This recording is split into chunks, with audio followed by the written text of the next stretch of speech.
welcome to the Old Time Radio Westerns. I'm your host, Andrew Rhynes, and I'm excited to bring you another episode absolutely free. This episode is just one of over 80 episodes we release monthly. Each one is meticulously digitally restored and stored in the cloud, which comes at a considerable expense.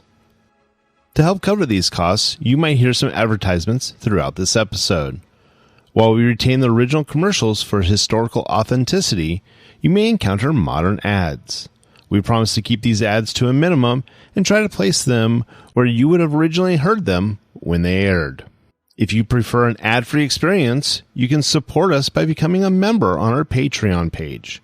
Go to otrwesterns.com/donate. Again, that's otrwesterns.com/donate for more information. I want to emphasize that we're committed to providing this content to you for free, but also want to be transparent about the financial realities of producing these shows. As a reminder, if you're listening to this episode on a service you pay for, please know that they do not support this podcast in any way, and the ads will be in this episode. Now, let's get into this episode. This episode is going to be The Lone Ranger. Original air dates December 17th, 1948, and the title is The Big Drive. Hope you enjoy, and again, thanks for listening.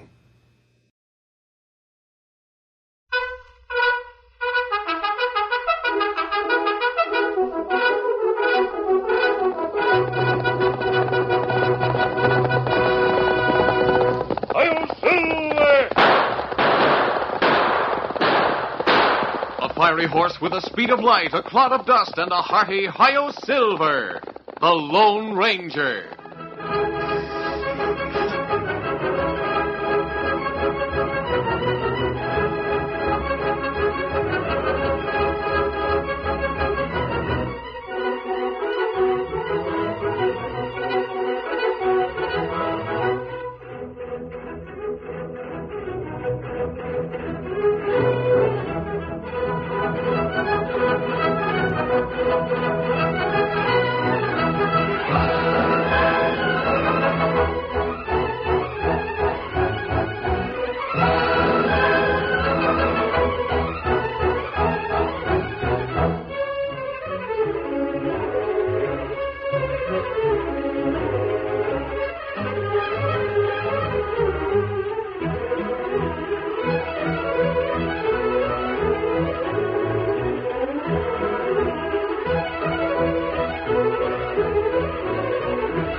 With his faithful Indian companion Tonto, the daring and resourceful masked rider of the plains led the fight for law and order in the early western United States. Nowhere in the pages of history can one find a greater champion of justice. Return with us now to those thrilling days of yesteryear. From out of the past come the thundering hoofbeats of the great horse Silver.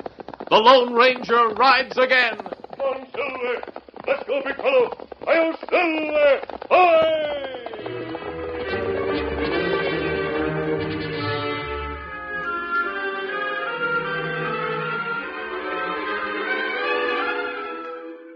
Clint Wilson had been warned by agents of the government to stay out of Indian territory, and with his lucrative business as a crooked trader gone, he sought other and quick means of making money.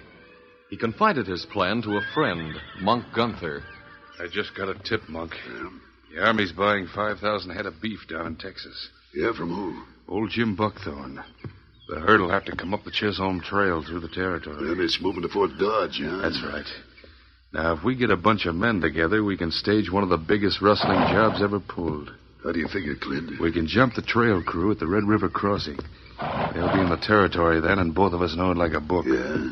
Once we get the herd, we can peddle it to the Indians of the Five Nations. That's not going to be easy. It will be when you hear my plan. Now pay close attention.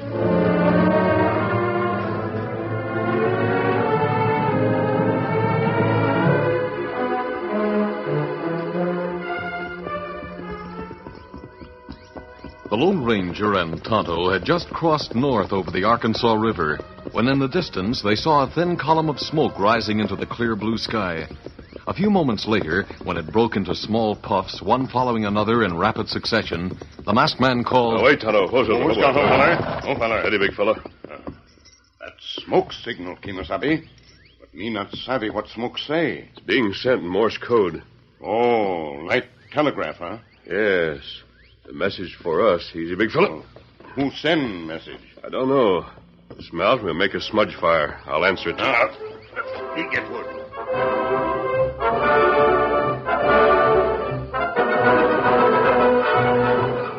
The fire was built, then covered with green grass to form a smudge. The smoke was trapped by a blanket, then released to rise as a small cloud. Puff after puff went up to say that the Lone Ranger was ready and watching for a message. The message came, and the masked man turned to Tonto. It's a message from General Hancock at Fort Dodge, Tonto. He wants to see me at once. How General Hancock know where find us? Telegram told him we'd left Larned 2 days ago. He reasoned that we were somewhere between Larned and Fort Dodge. Oh, him know we see smoke signal, huh? Yes, that's right. That is very important. Oh, is that fire out, Tonto? Get out. Good enough. Steady, Silver. Easy. Easy, Scout. Easy, fella. Come on, Silver. Get him up, Scout.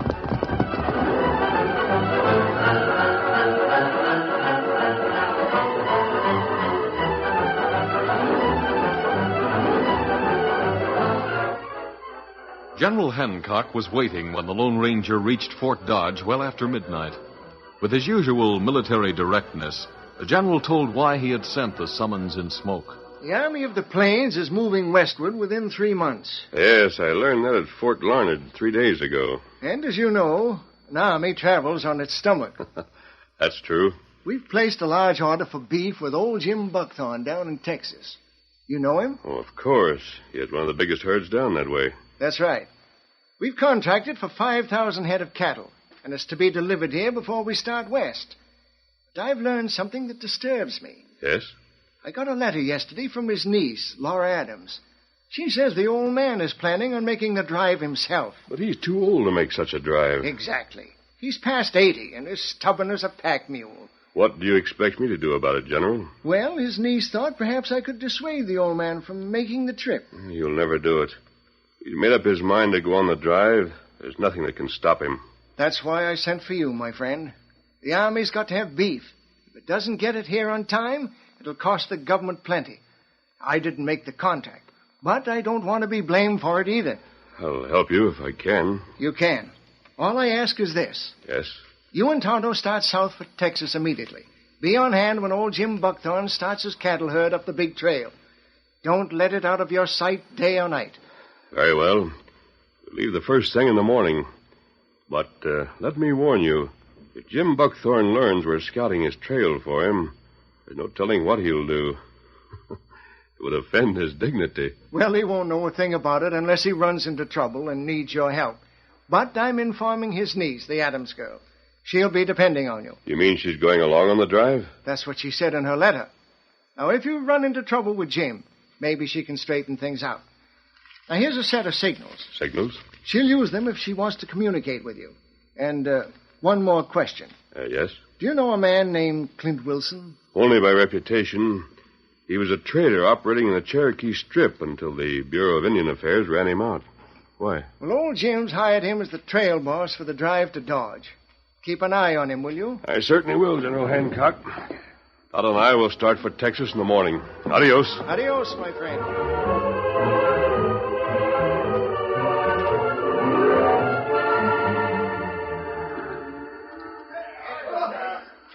3 weeks later, old Jim Buckthorn sat astride his favorite mount, Thunder, and watched with a glow of pride in his aging eyes as the first of his great herd of cattle moved slowly northward from his own range and began the long drive up the Chisholm Trail. Finally, he turned to his niece and only relative, Laura Adams, who sat a paint horse beside his own. Where's Clint Wilson? I don't seem to make him out. I hasn't come back from town yet, Uncle Jim. I'm waiting for him. What in thunder did he go to town for when we're just getting the herd moving? I thought there might be some last-minute instructions from Fort Dodge. Oh, don't know what they'd be. It's our job to get this herd to 'em, and none of their concern how we do it. Oh, here comes Clint now. It's time he got back on the job. Don't see why he didn't send one of the punchers in town anyway. I told him to, but he said he'd rather go himself. Here he comes. Oh, there, boy. Oh. Any messages, Clint? No, Miss Laura. It wasn't a thing. Well, did you check both the post office and the telegraph station? Yes'm, nothing at either one. Why didn't you send somebody else to town, Clint? I hired you as trail boss. Well, I didn't want to trust no puncher to go to town with the herd moving out, Mr. Buckthorn. Might get drunk and not show back. We are short of men, Uncle Jim. Yeah, too short of them to suit me. Couldn't afford to lose another one. Why didn't you hire more men? I told you to. Well, I tried to. None of them want to work a long drive like this is going to be. Well, guess I'll get moving up to Point. You better. Me and Laura will be riding drag if you need us. Get up there. Come on. Yep. Come on, Laura. Just a moment, Uncle Jim. What's the matter? I'm going to ask a favor of you, for your own good. What is it? Don't work too hard on this drive, please. Let the men do it. You still think I'm too old to go along, don't you, Laura? No, I didn't say that, Uncle Jim. I never did. Only if you just take it easy. You see, Uncle Jim, you're all I have in the world. I don't know what I'd do if anything happened to you. All right, Laura. I'll take it easy. Promise me that no matter what happens on the drive, you'll let me and the men handle it. Will you? Yes, I promise. Now, come on, let's ride the drag. That's Sunday work. Get up, Thunder. Come on, Faint.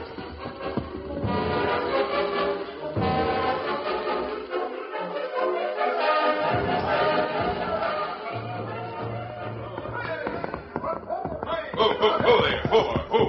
Hi, Clint. Wondered when you was going to get back. Steady. How's it look to you, Joe? Good. We got him strung out for a couple of miles already. Find out anything? Plenty. She got a letter today. From Fort Dodge? General Hancock. He found out I'm trail boss, and he told her I had trouble up in the strip. Told her to watch out for me. Did she tell you what was in the letter? No. She hasn't seen the letter. And how in thunder do you know what's in it? I've got it in my shirt right now. Holy smoke. When she told me she was expecting an important message, and for me not to mention it to the old man if one came, I got suspicious. Today, when it arrived, it was addressed to her. I steamed it open and read it. And she don't know about you having trouble up in the strip. I reckon she won't know till it's too late to do anything about it. That's not all that was in the letter. In fact, that's the least part of it. Well, what else is in it? Somewhere over in them hills right now, there's a masked man and an Indian watching every move this herd makes. Masked man and an Indian? Yeah. The Lone Ranger and his Indian friend Tonto. Ah, get out. I don't believe it. It's a fact. According to this letter from General Hancock, the Lone Ranger's to scout this herd clean to Fort Dodge. Don't the old man and the girl know about it? They don't know nothing about it. And as long as I've got this letter, they won't.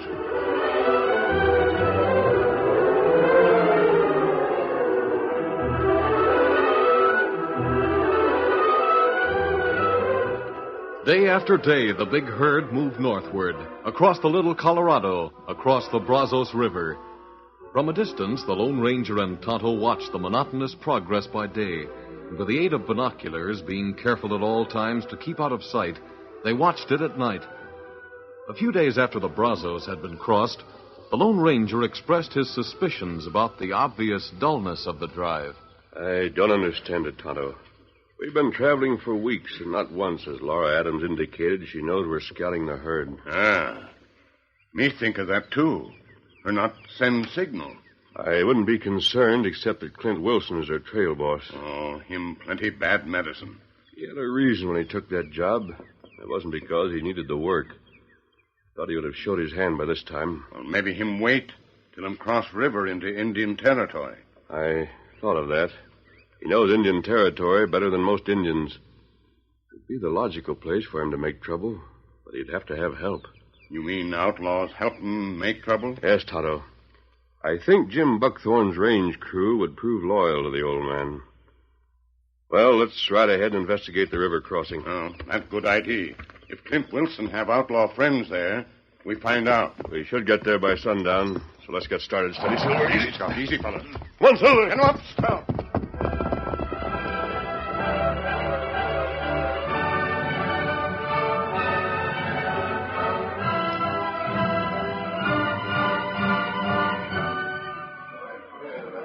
was sunset when the last of Clint Wilson's outlaws reached the rendezvous at the Red River crossing. They rallied around the bearded and heavy-set Monk Gunther.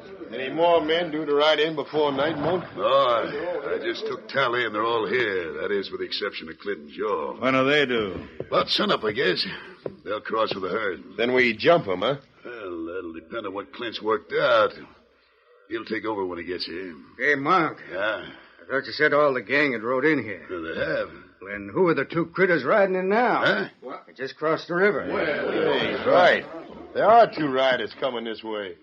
Not any of our men. They must be. That big hombre on the white horse is wearing a mask. Yeah, I see he is. The other rider's an Indian. Well, I'll be shot with sassafras. Hey, boys. Hit the saddle and be quick about it. What are you going to do, Monk? Now, listen, boys. We're going to stop them two. They try to get away, mow them down. All right. Here they come now. Steady. Let's go. Get it back. Hey, rein up there. Surround them, boys. Surround these two.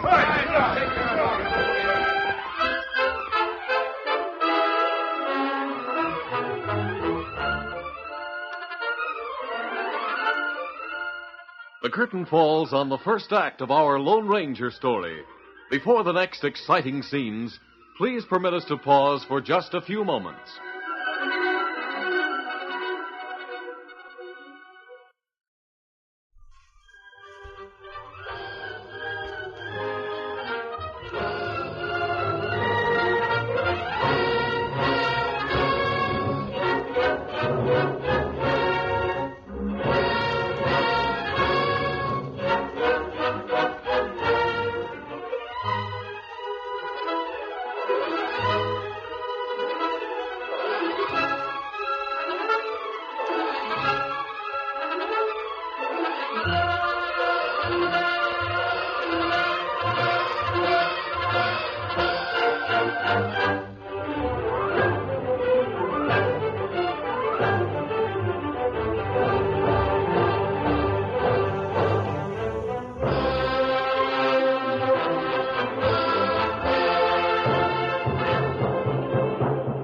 Now to continue our story. As the outlaws, under the leadership of the bearded Monk Gunther, rode suddenly into the open, the Lone Ranger realized he and Tonto had been taken by surprise, and that it was useless to resist. He reined in as instructed. Get him up. I'll do it, Tonto. I'll handle him. This is not good. Don't you hear what I said, mister? Get him up. Let him have a slug, Monk. He'll get him up. Calm down, Monk. Don't get excited. I thought I'd find you and the rest of the boys here. We were looking for you. Hey, listen, mister. How'd you I've know kept pace with Clint since Buckthorn's herd started out. I think you know something about it, Monk. Yeah, I know about the herd, all right. Clint sent you on ahead. I'm to take over until he gets here. Take over? From who?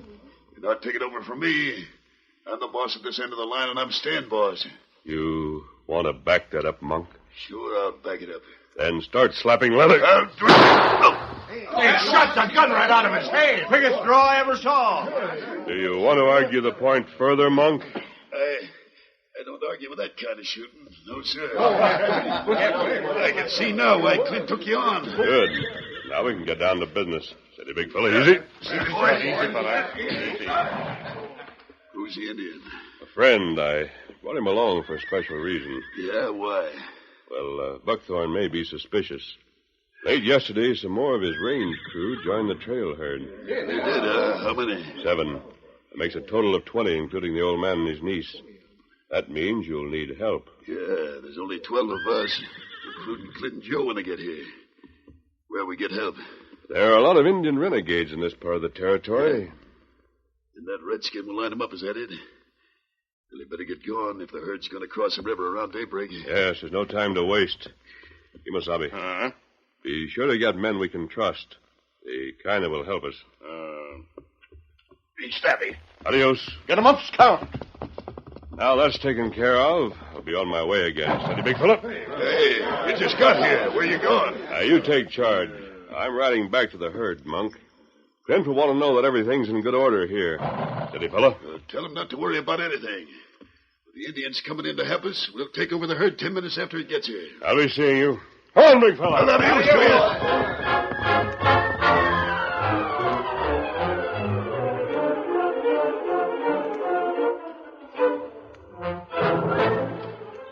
When darkness settled over the camp of the Buckthorn trail herd, Clint Wilson ordered the men to build 2 big bonfires and keep them going until further orders. Joe called him aside for an explanation. What's the idea of them big bonfires, Clint? I can't wait any longer for that Lone Ranger to show his hand. I've got to force him to do it, Joe. Yeah, but how are you going to do it? According to the letter General Hancock sent to Laura Adams, 2 big bonfires are a signal. He's to answer with a bonfire of his own. Yeah, I'll remember that. When he lights a fire, I'll get his location. Then we'll sneak up on the masked man and his Indian friend Tonto. You know the rest. Wham and bang. They're out of the way for good. You bet. Yeah, there go the bonfires. The boys have lit them up now. Yeah, let's sit back and wait for that Lone Ranger to tell us where we can find him. For an hour, Clint and Joe peered into the darkness, but saw no answering bonfire, and a sense of uneasiness gripped the trail boss. I don't like the looks of this, Joe. That critter should have answered us by now. What can we do about it? He's up to some trick. I don't know what it is, but we got to beat him to the draw, whatever he's up to. How? Saddle our horses. While you're doing it, I'll tell the old man and the girl we're going to scout the crossing. Yeah, but where are we going? To the crossing. I want to warn Monk and the boys to be on the lookout for the Lone Ranger.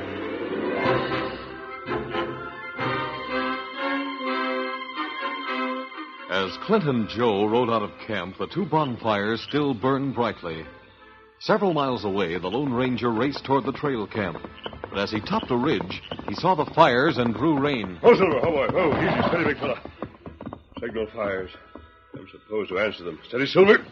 Dismounting, he started to search in the darkness for brush with which to build his own bonfire, when out of the night and some distance away, he heard hoofbeats. Quiet, Silver. He was unable to see the riders and concluded that they might be Indians, and if so, he would lose valuable time in trying to overtake them and make certain. Then he remembered that at no time since the trail herd left Texas had Laura Adams tried to communicate with him. He decided to ride on without answering the signals he had seen. Steady, Silver, easy. All right. Let's go, big fella.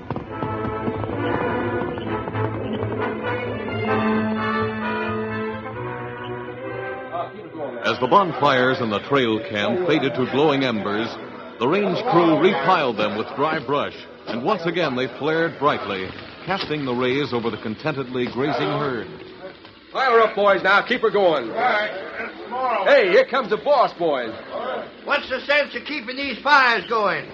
Well, Mr. Buckthorn, we was told to keep them going. Trail boss said so. Well, they might frighten the herd. We don't want to stampede. Put them out. Yes, ma'am. We'll put them out if you say so. Who's standing guard tonight? Well, Clint Wilson never left any orders when he rode out. We figured you or Miss Laura would name the guard. That's right, Jim. The trail boss says we've got to be careful until we cross the river. This is bandit country. Yes, ma'am. I know it is. I hear someone riding in now. Yes, so do I, Uncle Jim. Must be Clint and Joe coming back. That's not the trail boss. It's a masked man. Cover him, men. Cover him. Right. You're covered, mister. Now get him up. Hold your fire. I'm no bandit. And what are you wearing a mask for if you're not an outlaw? I can identify myself, Mr. Buckthorn, if I may lower my hands. All right. Lower 'em. But make one move for your guns and the boys will make a sieve out of you. Sure will, Jim. Here, take this. What's this? A bullet? A silver bullet. Why, Laura, he's no bandit. He's the Lone Ranger.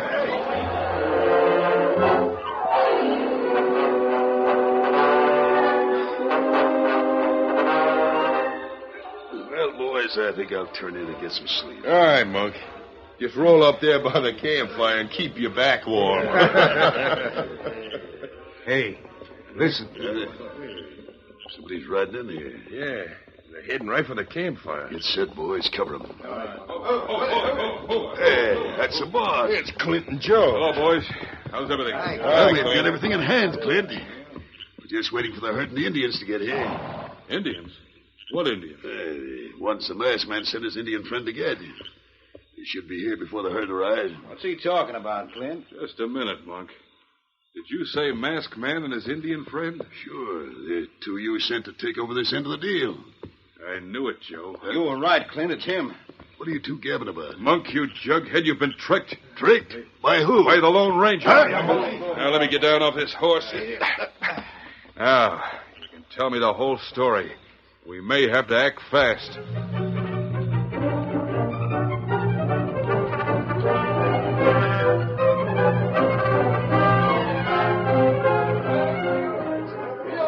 I think you and Tonto have been trailing along with us ever since we left Texas. And we didn't know a thing about it. Evident from the signals I saw tonight that Clint Wilson kept the message General Hancock sent you, Miss Laura. Fortunately, it may not be too late to upset his plan. If Clint and Joe are not back in 10 minutes, you can bet they've skipped out. They must have known you were on to their tricks. They have skipped out. Clint and his gang will be waiting at the river. In that case, we've got to strike them first. We'll leave Miss Laura and one of the men here to guard the herd.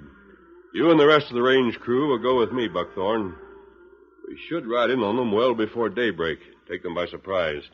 They outnumber us 2-1. Well, let's saddle up, men. Go with the Lone Ranger. Right. Come on. Oh, I'm hit. Hey, what's Clint Wilson and his gang. Get out of the firelight, everybody. Here they come. Open fire! Open fire! They took us by surprise. Come on. Look, Uncle Jim, look, the cattle. They're stampeding. That may be a blessing in disguise. Keep up your fire, men. Keep shooting. Keep up the fire.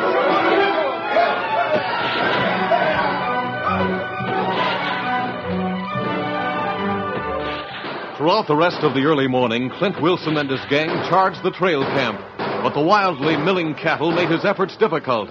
Then, as the first streaks of dawn appeared in the sky, he called in his men. Hold your fire! It's starting to get daylight. In about 10 minutes, they'll be light enough to pick them off one by one. 4 of our men are wounded, Clint. They're no good for a hot fight, and we'll have one when we close in. Yeah, we've still got a majority. It'll be easy. You can figure they've got men out of commission, too. Maybe permanent. Hey, Clint, look north. What? Horsemen, lots of them. Must be them renegade Indians. We can take care of Indians any day. Indians, nothing. That's the cavalry at Fort Arbuckle. Golly, you're right. It is the cavalry. But it's led by that Indian friend of the Lone Ranger. Look out behind you, Clint. Huh? Drop your guns and get your hands up. Not me. I'm going to get him. Don't do it, Clint. Get your hands up. He'll gun you. Oh, I told you not to draw. He's a shooting fool. You're surrounded, Wilson. You'd better give up. Quit. I've had enough. Realizing resistance was useless, Clint Wilson's outlaws surrendered. With the aid of the cavalry, the stampeding herd was soon rounded up. And as the cattle began to string out once again for the slow trek northward, the Lone Ranger and Tonto rode up to Jim Buckthorn and his niece. Oh, Silver. Well, Tonto and I'll be going now. Our work is done. You're not going on with us? We thought surely you would. The cavalry will see you through. They have to take the prisoners to Fort Dodge. Oh, that's different. But, my friend, let me ask you one question before you go. All right, Buckthorn. What is it? How did Tonto happen to bring the cavalry? When Tonto and I were with those crooks, I told Tonto to be sure to get men we could trust. Monk and the others thought I referred to Indian renegades. But Tonto knew what I meant. So that was it. By thunder. I wish you'd ride along as trail boss for my crew. What's the matter with you, Buckthorn? You've trail bossed many a big drive before. Laura says I'm too old. I'm past 80, you know. Oh, Uncle Jim, Mr. Buckthorn, age isn't measured in years. It's measured in spirit. You're as young as you were the first time you rode up the big trail. By golly, after that fight, I sure feel like a yearling. And by gosh, I'll prove it. Laura, I'm taking over. Adios. Adios, my friend. Come on, Tonto. Come on, Silver. Come on. Adios, Silver. Oh!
This is a feature of the Lone Ranger Incorporated, created and produced by George W. Trendle, directed by Charles D. Livingston, and edited by Fran Stryker. The part of the Lone Ranger is played by Brace Beamer.